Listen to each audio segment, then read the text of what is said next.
Let me indulge you today with a story.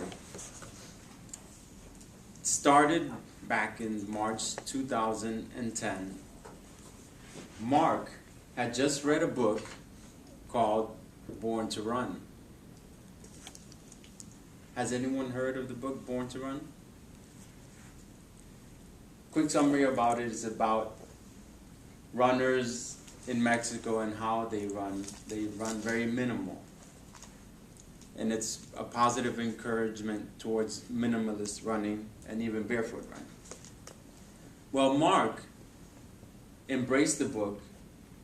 He started finding out more about this barefoot running phenomenon. He got interested. He also joined a group at around that time called dailymile.com, where you post, share stories about your running activities as well. He met a person there named Patrick, and he was a barefoot runner. He was very active, very fast as well. Got inspired. And he decided, why not try it out? Mark was at the time in Panama, and there was a place where there was pretty flat to try out this barefoot running craziness. He ended up going from where he lived to this Cinta Costera, which is a coastal region next to the ocean. Had a backpack on, removed his shoes, and let me try this thing out, he thought. He took his shoes off and ran maybe a kilometer or so. He felt great until all of a sudden he felt something under his foot. Some loose skin. He stopped and looked at the bottom of his foot. There was a blister about this size on the bottom of his right foot. Huge blister. And he still had to run back about 3 miles after to get home. So he donned his shoes on and ran back home. Now this would normally,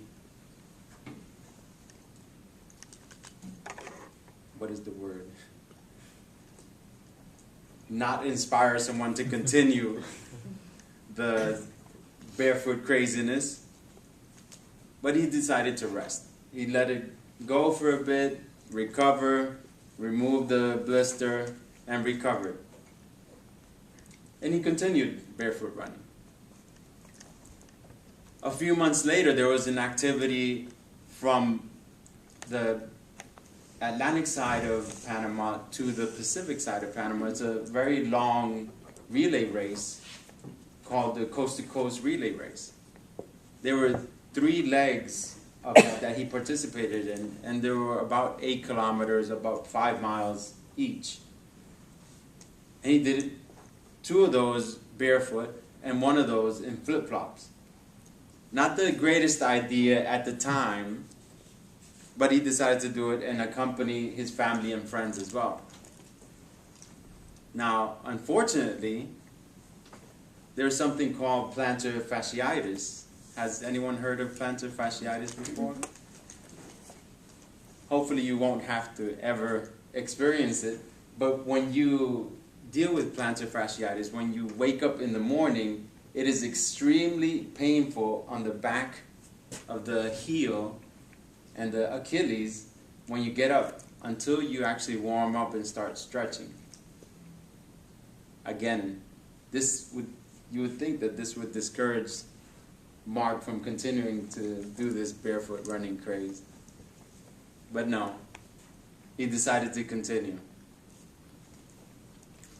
But something that he learned, and as he progressed, is start going slow and then pick up the pace. And maybe if you haven't guessed already, Mark is I and I am him. I did learn from that slow and steady does win the race, and it was my own race that I'm running. I participated in races often, but the thing is, don't rush it. That's what I learned throughout the experience. Don't rush it, so that way I can continue to progress and become stronger as I come along. So what did I learn? Slow and steady wins the race. My point in this, and the moral of this is, could there be something that you're trying to rush? What are you doing right now that maybe if you take the time and do it slow and steady, you can actually win the race? Madam Toastmaster.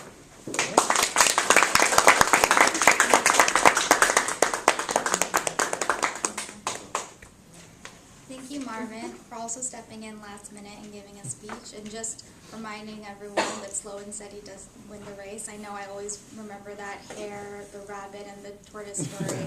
That's what it reminded me of. So now I'll call on Kushbu. Oh.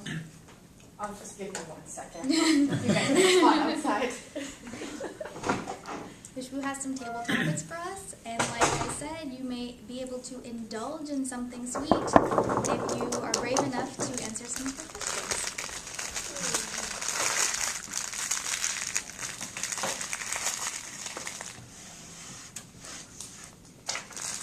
Make something up.